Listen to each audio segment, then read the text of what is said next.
Di masa depan, tepatnya tahun 2063, bumi sudah makin rusak parah.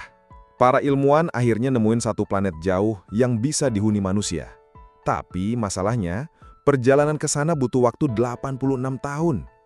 Karena itu, dibuatlah misi gila. Mereka bakal kirim anak-anak yang dibuat secara genetik khusus, dibesarkan di kapal, dan nanti cucu-cucu mereka lah yang bakal mendarat di planet tujuan. Seorang pria bernama Richard ikut dalam misi itu buat nemenin dan membimbing para anak-anak ini. Mereka semua tinggal di kapal luar angkasa raksasa bernama Humanitas. Dan di hari peluncuran, Richard sempat menatap bumi untuk terakhir kalinya. 10 tahun berlalu, anak-anak itu udah tumbuh jadi remaja.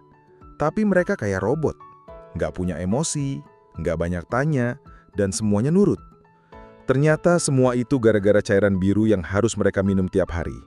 Tapi dua di antara mereka, Christopher dan Zack, mulai curiga. Mereka cari tahu dan kaget. Ternyata cairan itu bukan cuma vitamin. Itu semacam obat penenang yang bikin mereka jadi jinak dan nggak punya hasrat buat macam-macam. Mulai dari situ, mereka berhenti minum cairan itu. Perlahan-lahan emosi mulai muncul.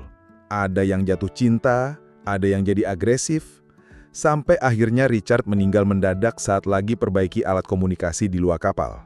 Ada yang bilang dia diserang alien, tapi benar nggak sih?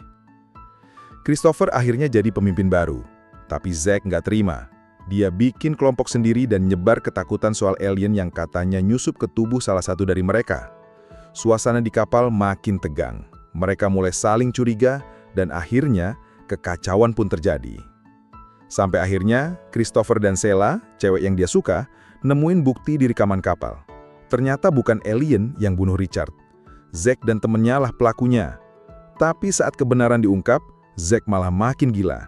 Dia tuduh alien udah masuk ke tubuh mereka dan ngajak semuanya berburu musuh.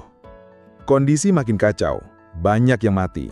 Sampai akhirnya Christopher dan Sheila berhasil ngelawan balik. Dalam pertempuran di luar angkasa yang dramatis, Zack berhasil dikalahkan dan dibuang keluar kapal. Beberapa tahun berlalu, suasana di kapal kembali damai. Semua bekerja sama, tanpa cairan biru itu lagi.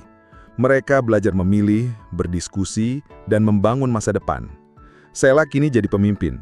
Dia dan Christopher punya anak pertama yang lahir alami di kapal luar angkasa. Dan akhirnya, setelah 86 tahun, kapal Humanitas pun sampai ke planet tujuan.